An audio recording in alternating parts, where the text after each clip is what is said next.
Olá, tudo bem? Qual é a origem da consciência? Antes de mais nada, eu devo esclarecer que este vídeo faz uma pergunta. Eu estou perguntando, não estou respondendo. Eu não estou aqui oferecendo nenhuma resposta. Aliás, a minha proposta sempre foi, mesmo desde quando eu era espírita, proporcionar reflexão. No vídeo chamado Os Castigos Divinos, eu concluí a minha explanação dizendo que se alguma coisa há de me julgar depois da morte, eu não tenho dúvida de que será a minha própria consciência.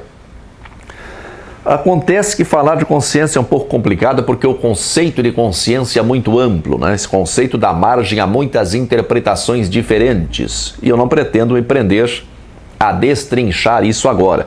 Por isso eu quero que você entenda o que eu quero dizer nesse momento, quando eu me refiro à consciência. Nesse momento. Digamos que existe vida depois da morte. Digamos que existe um sistema de castigos e recompensas depois da morte. De acordo com o que fizemos em vida, seremos castigados ou recompensados na vida depois da morte.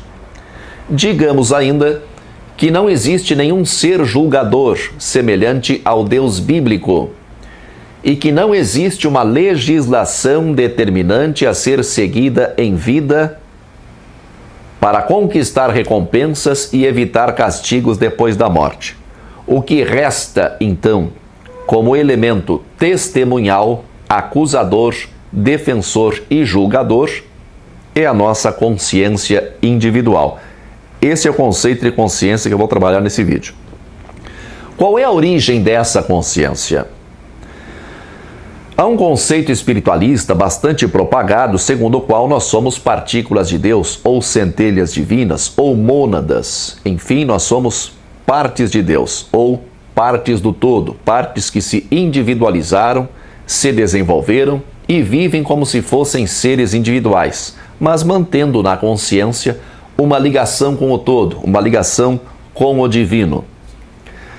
Para o Espiritismo, a lei de Deus está gravada em nossa consciência, ou seja, é possível desenvolver a concepção espírita de criação de espíritos simples e ignorantes por parte de Deus e chegarmos à mesma concepção espiritualista que eu citei há pouco. Deus, ou o todo, criou os espíritos simples e ignorantes, ou seja, sem consciência desenvolvida, como se fossem fragmentos de si, embora Kardec, numa atitude apressada, negue o panteísmo, mas isso é opinião particular sua, como vimos no vídeo Opiniões Pessoais de Kardec sobre o panteísmo, né? Mas então, e aí cada um desses fragmentos de Deus desenvolve consciência, que é, por assim dizer, a assinatura de Deus, ou o repositório das leis de Deus, ou ainda, se nós aceitarmos a teoria do design inteligente, a consciência seria algo como o DNA de Deus, que nos levaria, por impulso natural, consciente ou inconsciente, a integrarmos-nos, mantermos e desenvolvermos o design inteligente, que é, em última análise, a lei de Deus. Dentro dessa concepção, é possível incluirmos a teoria reencarnacionista em moldes kardecianos e assumirmos que o espírito ou fragmento do todo, ele se desenvolve ao longo do tempo, adquirindo experiência através de múltiplas reencarnações e que a sua consciência, elemento testemunhal, acusador, defensor e julgador, é fruto desse desenvolvimento e que se aperfeiçoa de acordo com sua aproximação com Deus. Teríamos que assumir, então, que partimos de Deus e que voltaremos a Deus. Semelhante à epopeia registrada no Evangelho de Lucas, quando Jesus conta a parábola do filho pródigo, né? Saímos da casa do Pai para sermos livres. Aproveitamos a liberdade. Nos perdemos na liberdade. Chegamos ao fundo do poço. Então lembramos da nossa origem, retornamos ao Pai e somos recebidos com festa. Se aceitarmos essa corrente de pensamento ou uma de suas muitas variáveis, teremos que lidar com a ideia de que, como diz o Espiritismo, a lei de Deus está gravada em nossa consciência. E o que vai nos julgar depois da nossa morte será essa consciência de acordo com a lei divina inserida nela.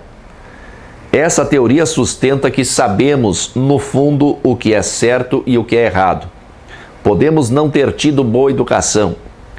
Podemos não ter recebido nenhuma instrução religiosa, moral. Podemos ter sido criados no meio que desconhecia qualquer noção de moral.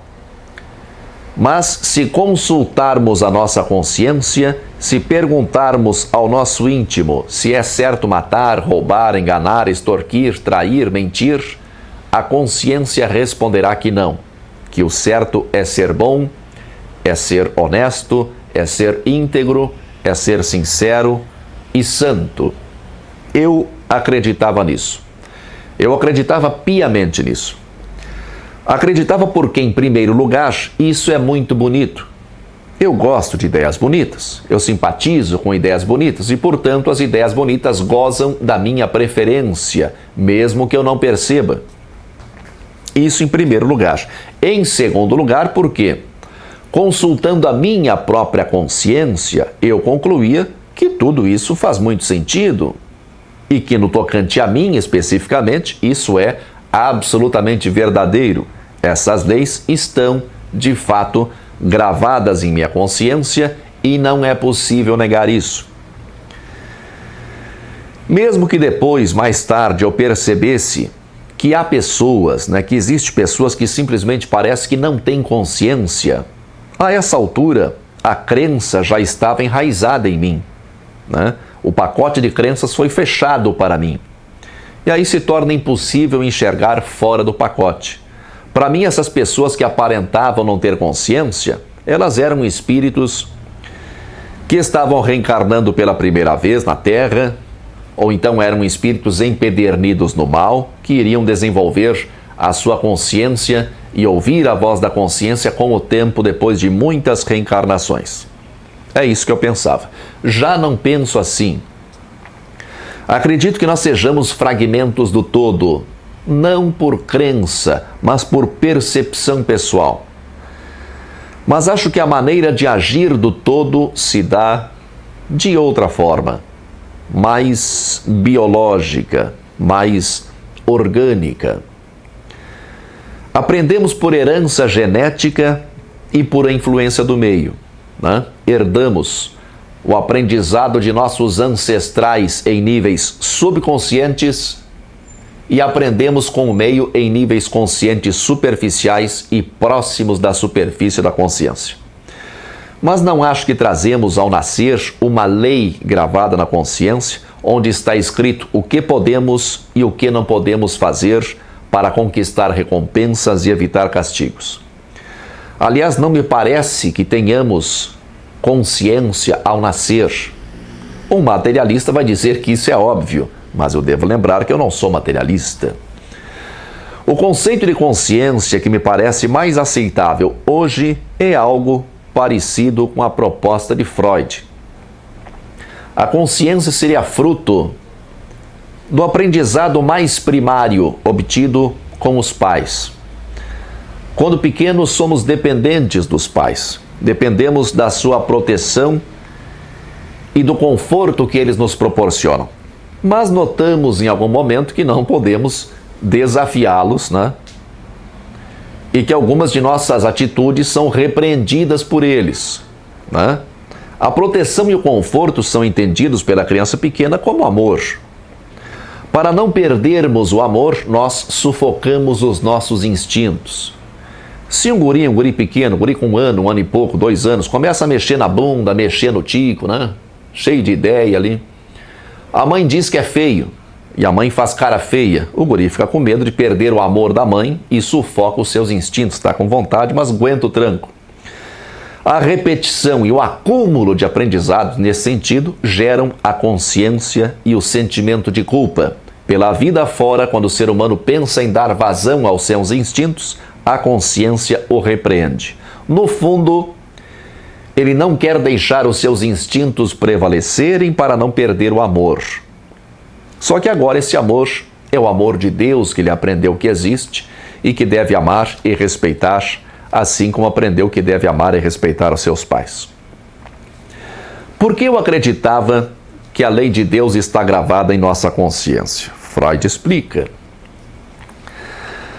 Só que isso só vale para quem teve educação por parte dos pais ou de algum substituto digno desse papel.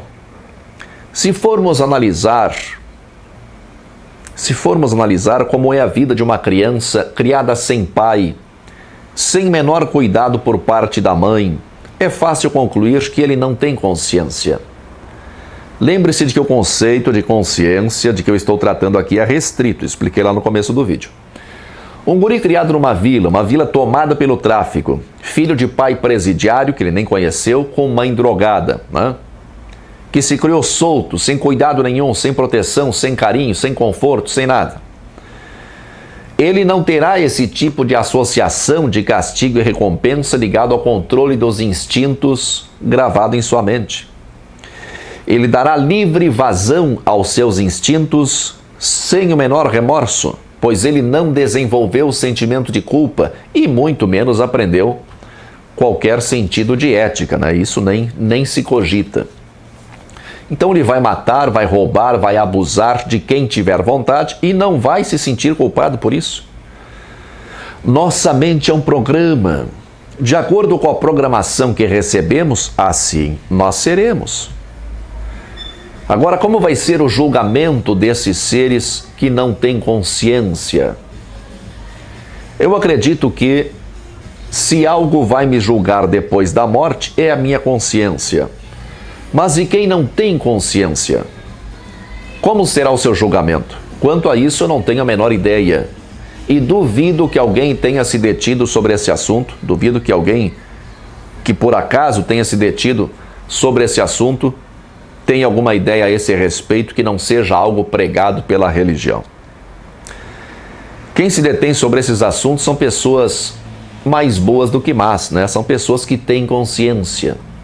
É muito difícil imaginar como deve ser uma vida sem consciência e quais as consequências disso depois da morte, imaginando, é claro, que existe vida depois da morte. É um dilema.